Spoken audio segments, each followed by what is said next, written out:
That night, when I walked home, threads of lightning flickered and flashed silently in the distance, until the thunder roared with all the ferocity of a lion. I started to run, looking for some place, any place to find shelter as the heavens split open and started to rain. Finally, finding an all-night diner, I opened the door and escaped from the storm outside. Magda.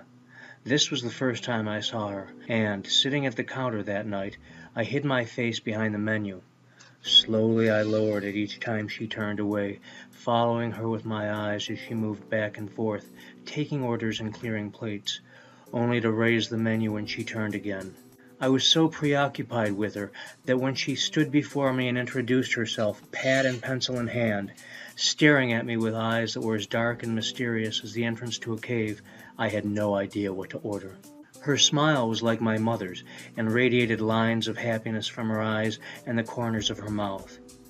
While my eyes moved back and forth between hers, occasionally sweeping over her hair, her ears, and her long neck, I realized that though she was still youthful-looking, she was old enough to be my mother. By this time in life, I later learned, she had already worn out 2 husbands and was worn weary herself by a life of standing on her feet, frequent car troubles, and struggling to make ends meet. Though her shape was still slender and her body was still firm, she was slowly being ravished by the effects of time, and, the truth be told, her age was the very thing that made me desire her so badly in the first place.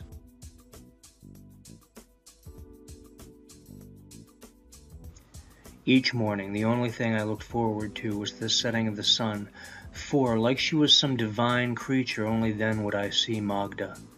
She had a presence that the male customers came to see, and the female customers noticed in their husbands' eyes. Her hair was black as midnight against her moonlight skin. It glistened like oil as it hung straight down the center of her back, pitching and whipping from side to side below the knot of a scarlet ribbon, like the tail of a wild stallion.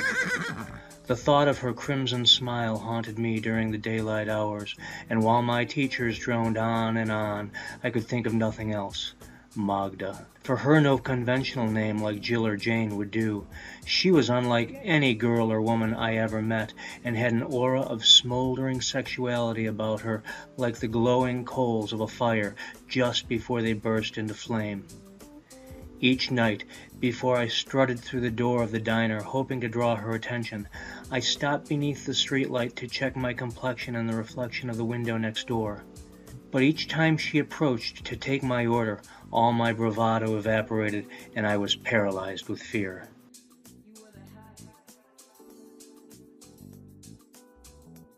Because I was old enough to understand, but still too young to be considered a potential lover, I think she thought I was safe, and regaled me with tales of her sexual prowess.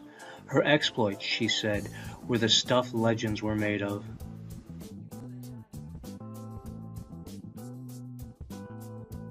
In the ancient world, they thought sex was a sacrament of the gods and believed it had transformative powers. She told me. Only prostitutes who they considered holy could tame the wild beasts that exist in men.